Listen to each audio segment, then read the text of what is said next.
I can't be as precise and a presentation that Kumar did, but I must say that as far as the RAI is concerned, amongst many other bodies, I asked him, I said, you started the event on time, the lamp lighting was also precise.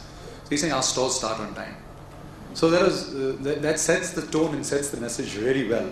I must say with a sense of responsibility, I work across sectors, whether it's technology, whether it's retail, whether it's real estate. But I'm very, very impressed with the RAI, particularly because my association with RAI is a decade old. And I have seen how RAI has grown and contributed, and you're a very well-knit community.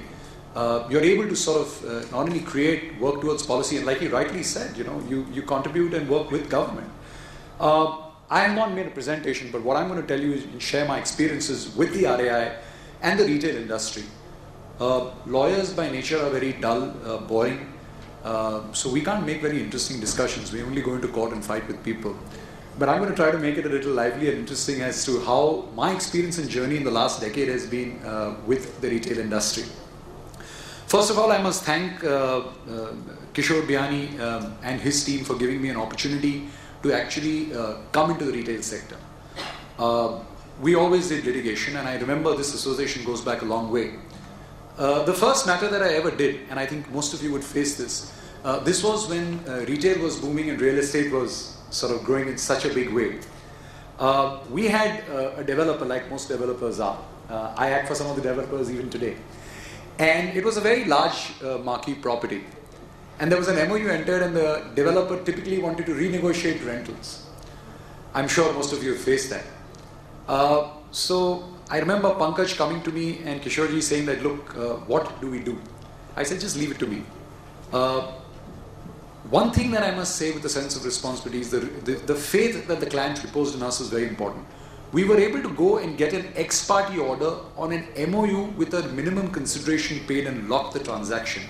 And therefore, the developer was not able to renegotiate, and that became a bone of settlement and for future settlements that happened. And I did this in Kolkata as well, and that time for the Multiplex Association of India, again on a similar retail issue. So judicial intervention today is very, very important. Policy is very important. Advocacy is important. It's all about strategy at the end of the day. But there are two lessons that we learn from there. That in terms of the MOUs that you guys execute, how conclusive they need to be, because they are only executory contracts. How you're going to go out and enforce them. So lawyering is today not about, it's dynamic as a subject. You will evolve, you will learn, you will see how judicial precedents happen. And on the basis of a mere MOU, we were able to get that property. And that time I remember, about 10 years ago, having marquee properties in important strategic locations was key in essence. So that was my first journey into it. He mentioned service tax. It was a big blow to the industry. And again, this was a sense of interpretation. So when I saw the circular first, and Pankaj came to me, I said, wait a minute, one is the constitutional challenge. This was Home Solutions round number 1. Now, wait a minute, look at the circular. What does the circular really say? Services in relation to renting of immovable property. So I said, why are we getting into the challenge? The circular is saying services in relation to renting of immovable property, but not renting by itself. So renting by itself could never be a service. On the basis of an interpretation and strategy, we could not go to Bombay High Court.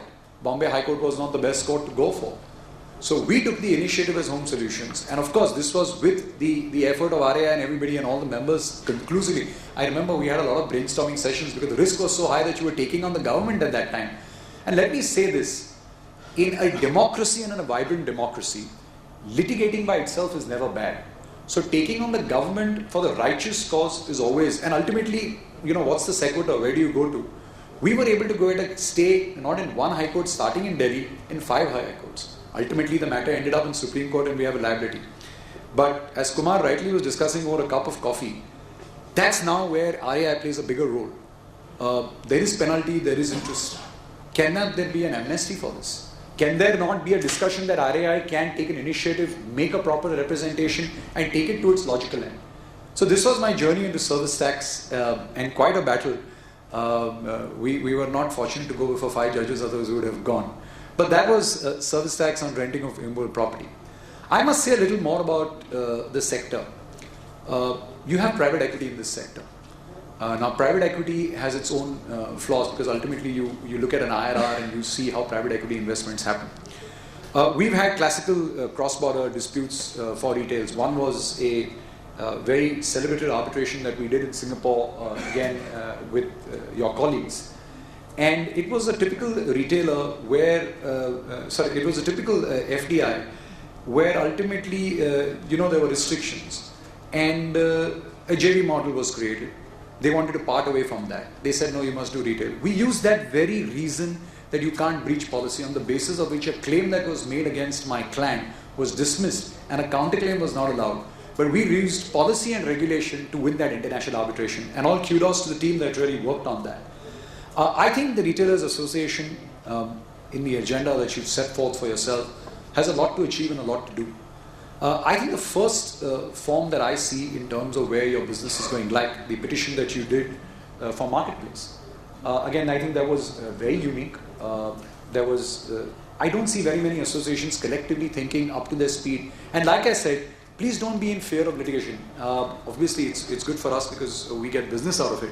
But I, for once, don't only advocate litigation, but I say with a sense of responsibility again that you must initiate litigation where necessary and don't be shy of it. And that's extremely important because today in this country, amongst many other things, our judiciary works. And it does work. Sometimes it's very active and overactive, perhaps. But in many ways it did. Look at it, converted this petition into a representation. And I must congratulate the RAI for doing that, because I think that's a victory in itself that you went out and did and actually changed policy. So I completely agree with Kumar's presentation when he says that you can change policy and work with the government. That's a classic example of how you can really work with government. In terms of do's and don'ts and lawyering, he said advocacy, and so I see a lot of lawyers also in the room. The role of lawyers, again, a decade ago in most industries was not very significant. Today, lawyering is all about strategy. We need to wear our thinking caps on. We need to see how you are able to minimize. Look at GST coming in. I, for the life of me, believe that it's 2018 when you really see it rolling out. It will have an impact on your industry. Your set-off mechanism is going to be addressed at some stage as far as your services and input is concerned. You need to work towards that. You need to work towards policy and see what and how you can bring about a change. I think you have a robust body. You have great representation. You look at e-commerce, people say it's a bubble. I've spoken at various e-commerce seminars as well. But I think there are level playing fields for everyone. I say this again while I'm at your forum, that the old brick and mortar models are here to stay.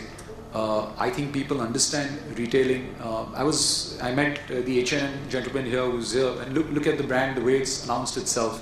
Look at the brands that Reliance has developed.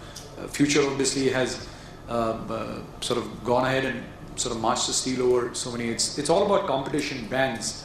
I must say again, in the retail industry, we've not done so much of competition work. But at some stage, you are going to see a lot of work moving on the competition side. India is a democracy and it's moving towards the Western world. So you're going to see competition law very, very active in your industry because there are going to be dominant players. There are going to be people with significant market share. So be wary of competition, mitigate that risk. See how you're able to document yourself in terms of an industry, because if anybody is a dominant player and there's going to be a monopolistic practice, how are you going to deal with that monopolistic practice? I think these are some of the issues that are there for discussion. But I think one thinking point that I would really say is the lesser you regulate, it's called the Retail Regulatory Seminar Summit. I must say this, we don't need regulation. I would say deregulate, less regulate, less legislate, and allow free business to happen and make a level field. That should really be the theme of the seminar. So with that note, I'm going to end because I'm going to rush back into court at 12 o'clock because I have a matter. But thank you very much for giving me an opportunity. Pankaj, thank you very much. Your team has been spectacular. Kumar, thank you very much. Gautam as well. I'm very privileged to have met the Reliance head here and some of the other gentlemen here. Thank you very much for this opportunity. I hope lawyers can come often and address. We're not that interesting, but we try to make it interesting. Thank you very much.